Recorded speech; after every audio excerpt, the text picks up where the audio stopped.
Hello, everyone, and happy Cinco de Mayo.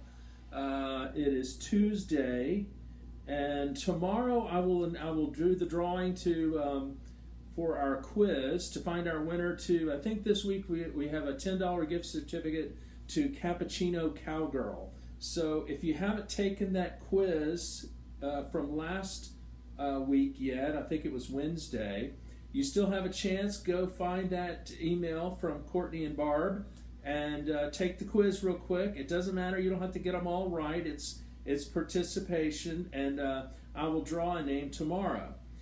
We're going to continue with the way we've been doing things. I've had some comments of people that like this, that we focus during the week on what the sermon will be this upcoming Sunday. And we're going to take a break, I guess you would say, from reading the Gospels this week, and still in the lectionary. And our verse is from 1 Peter chapter 2. And it is the lectionary has verses 19 through 25. But I'm going to start at verse 18, because I think that to ignore verse 18, I think it's very odd that the people who picked the verses for the lectionary decided to start at 19. Verse 18, if we ignore it, we do so at our peril. So if I started at verse 19, it would say, "For it is commendable if a person bears up under the pain of unjust suffering."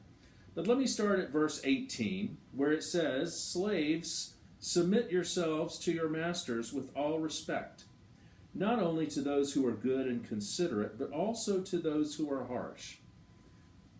You can see maybe why they didn't want to include that. "For it is commendable if a person bears up under the pain of unjust suffering, because he is conscious of God.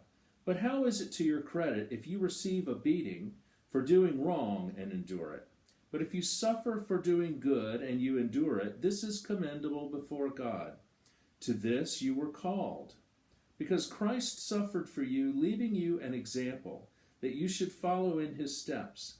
He committed no sin, and no deceit was found in his mouth.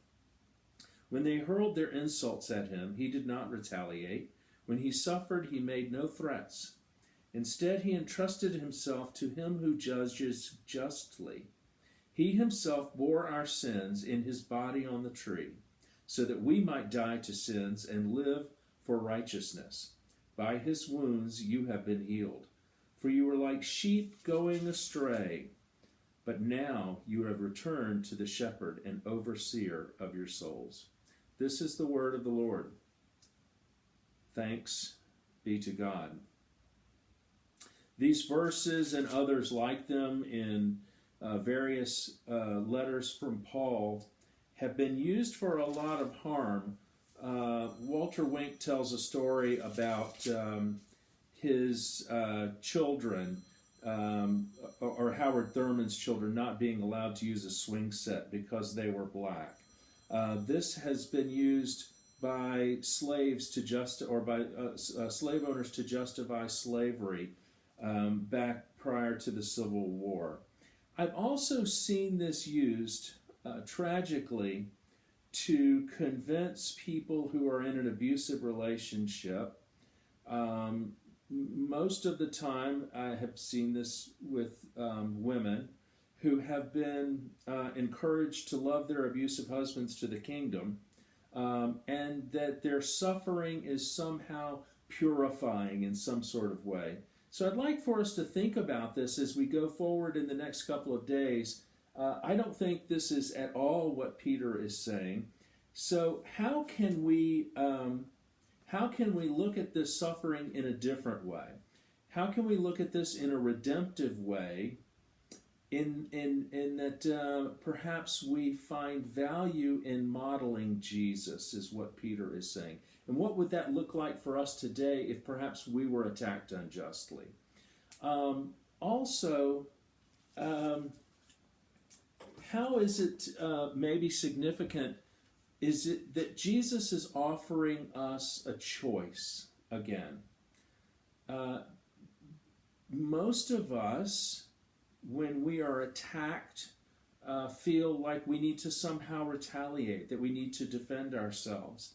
And Peter says that Jesus offers another way, and it's a way of nonviolence. It's a way of non-retaliation, and it's a way of suffering, but suffering for something greater than oneself.